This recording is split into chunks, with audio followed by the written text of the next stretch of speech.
তুমি কে? এত ভয়ানক চেহারা। তুমি আমার সীমা হতে পারো না। সীমার কাপড় কেন পরে আছো তুমি? আবার সীমার গলায় আমার সাথে এতক্ষণ কথাও বললে। পুকুরের পানিতে নেমে আয়, তারপর তোকে বলছি আমি কে। আমি কোথাও যাব না। আমার পা ধরে টানছো কেন তুমি? আমার পা ছেড়ে দাও বলছি। আজ তোকে ছাড়বো না। কেউ বাঁচাও আমাকে, এই পেটটা আমাকে মেরে ফেললো।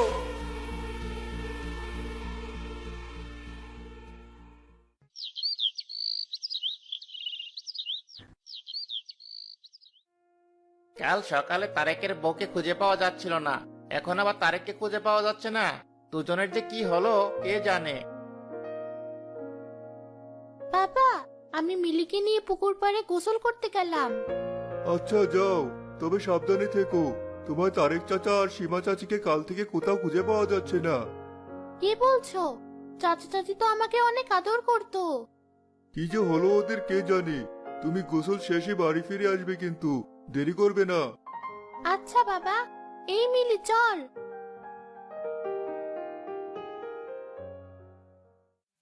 তুই এখন পানিতে নামবি নাকি আমি তোকে টেনে নামাবো? দাঁড়া, নামছি। টানাটানি করতে হবে না।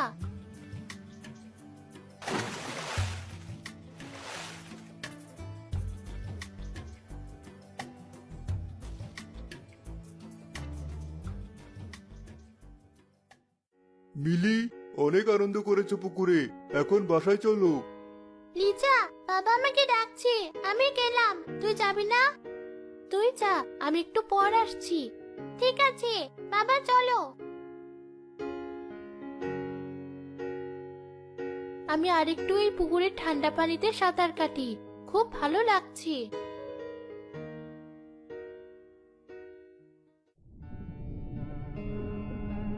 আরাম করা হচ্ছে? দাঁড়া, তোকেও বাকি দুজনের মতোই পুকুরের পানিতে ডুবিয়ে মারবো। বাবা তো আমাকে তাড়াতাড়ি বাড়ি যেতে বলেছিল, আমিও উঠে পড়ি তাহলে।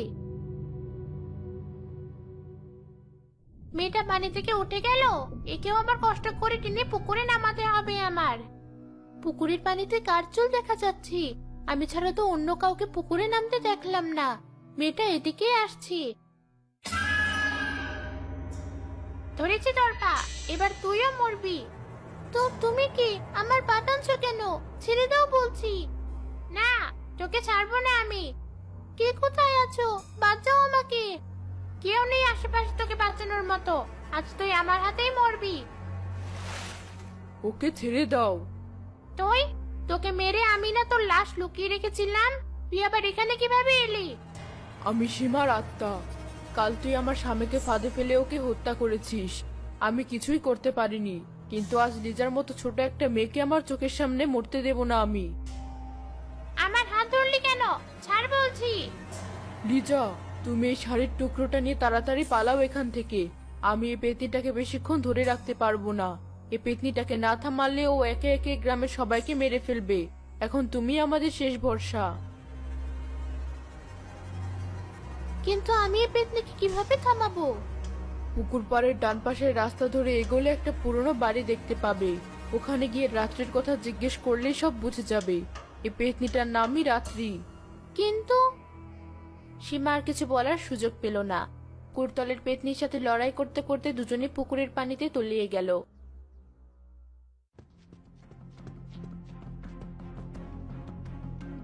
তুমি কে? আমার বাড়িতে কি করছো? আপনি কি রাত্রিকে চিনেন? রাত্রি তো আমার মেয়ে। অনেক বছর আগে এক দুর্ঘটনায় মারা গেছে ও। তুমি কে, আর ওর কথা কেন জানতে চাইছো?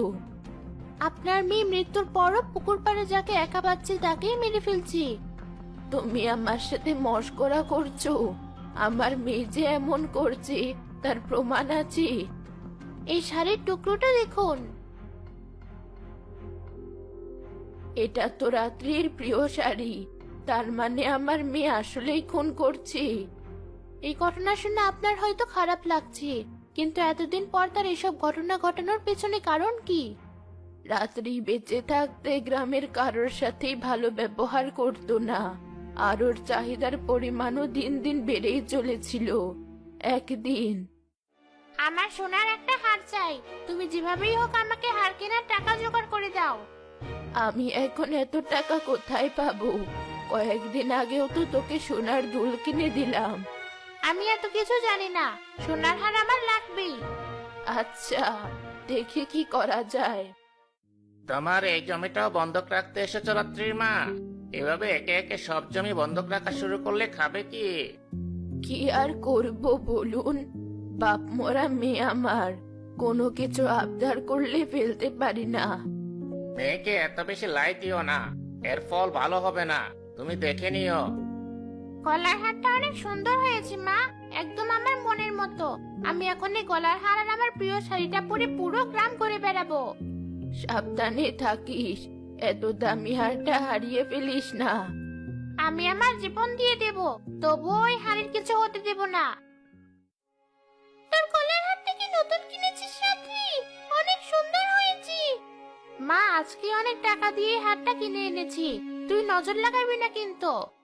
এই দেখ, এটা কত দামি কলার হার পরে ঘুরে বেড়াচ্ছে। চল, ওর হারটা আজ মেরে দে, তাহলে অনেকদিন চুরি না করলেও চলবে। কিন্তু ও তো রাত্রি, সে ছোটবেলা থেকে আমাকে চাচা বলে ডাকে। ওর মা অনেক ভালো মানুষ। না ভালো তো কি হয়েছে, আমি তো পাশের গ্রামের হয়েও এই মেয়ের নামে অনেক কথা শুনেছি। ছোট বড় সবার সাথে নাকি খারাপ ব্যবহার করে। ওর গলার হারটা চুরি গেলে এবার ওর শিক্ষা হবে।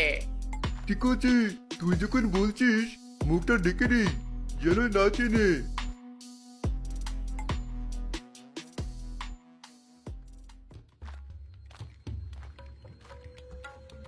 তোমরা কে? তোমাদের মুখ ঢাকা কেন? আমার কাছে কি চাই?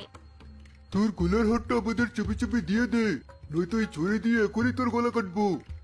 আমার হার আমি কাউকে দেব না, তোমাদের যা মন চাই করো। আর তোমার গলা এমন পরিচিত লাগছে কেন? দেখি তো তোমার চেহারা। এই মেয়েটা তো তোর মুখ খুলে ফেললো। চাচা, আপনি আমার সাথে এমন কেন করছেন? বেশি কথা বলো না, তাড়াতাড়ি তোমার গলার হারটা দাও। গলার হার নিয়ে ধস্তাধস্তি শুরু হলে চাচার হাতের ছুরিটা ভুলে রাত্রির গলায় লেগে যায়। আর কিছুক্ষণ পর রাত্রি মারা যায়। অন্য চোরটা ভয়ে পালিয়ে গেলেও পরিচিত লোকটা সেই হার নিয়েই পালায়।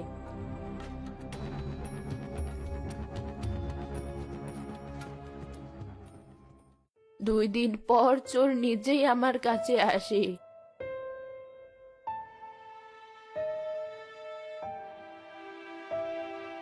এই দিন আপনার মেয়ের হার, আমি আপনার মেয়েকে মেরেছি, আমাকে ক্ষমা করে দিন।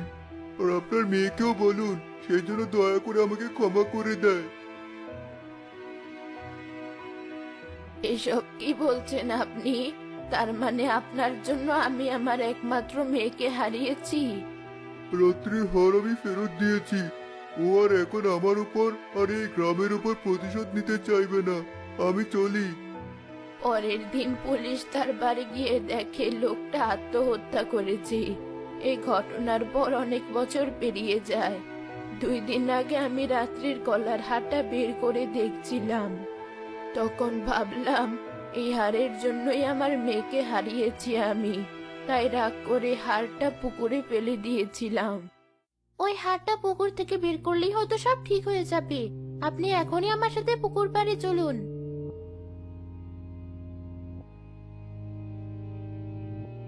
দাঁড়াও, তুমি পুকুরে নামলে রাত্রে তোমার ক্ষতি করতে পারে।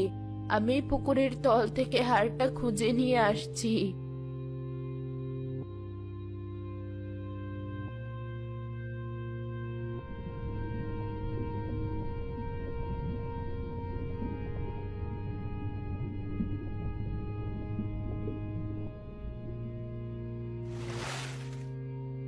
পেয়েছেন হারটা?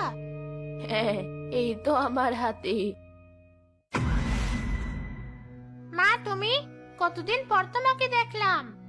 তুই এমন কেন করছিস রাত্রি? এই নিরীহ মানুষগুলোকে কেন মারছিস?